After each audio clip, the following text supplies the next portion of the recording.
quand il voyait que les Africains préféraient croire les Européens qui mentaient plutôt que lui qui disait la vérité, ça lui faisait mal.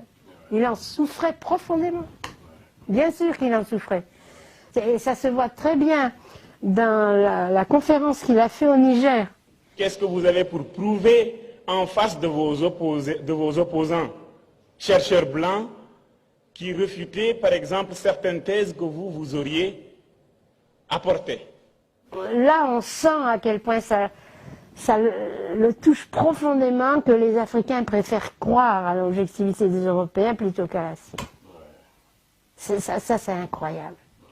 Je crois que le mal que l'occupant nous a fait n'est pas encore guéri. Voilà le fond du problème. L'aliénation culturelle finit par être partie intégrante de notre substance, de notre âme. Et quand on croit s'en être débarrassé, on ne l'a pas encore fait complètement. Souvent, le colonisé ressemble un peu, ou l'ex-colonisé même, ressemble un peu à cet esclave du 19e siècle, qui, libéré, va jusqu'au pas de la porte, et puis revient à la maison parce qu'il ne sait plus où aller. Il ne sait plus où aller. Depuis le temps qu'il a perdu la liberté.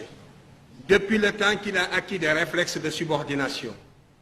Depuis le temps qu'il a pensé, comme appris à penser à travers son maître.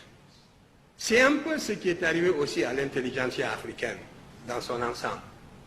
Parce que, en dehors de quelques questions, toutes les questions que vous m'avez posées reviennent à une seule.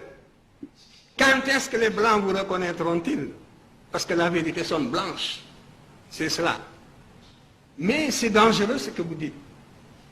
Parce que, si réellement l'égalité intellectuelle est tangible, l'Afrique devrait, sur des thèmes controversés, être capable d'accéder à la vérité par sa propre investigation intellectuelle, se maintenir à cette vérité jusqu'à ce que l'humanité sache que l'Afrique ne sera plus frustrée, que les idéologues perdront leur temps parce qu'ils ont rencontré des intelligences égales qui peuvent leur tenir tête sur le plan de la recherche de la vérité.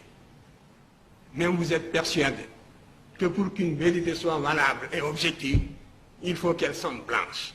Mais ça, c'est un repli de notre âme qui doit disparaître. La vérité n'est pas blanche. Tout ce qui est prouvable en science est acceptable.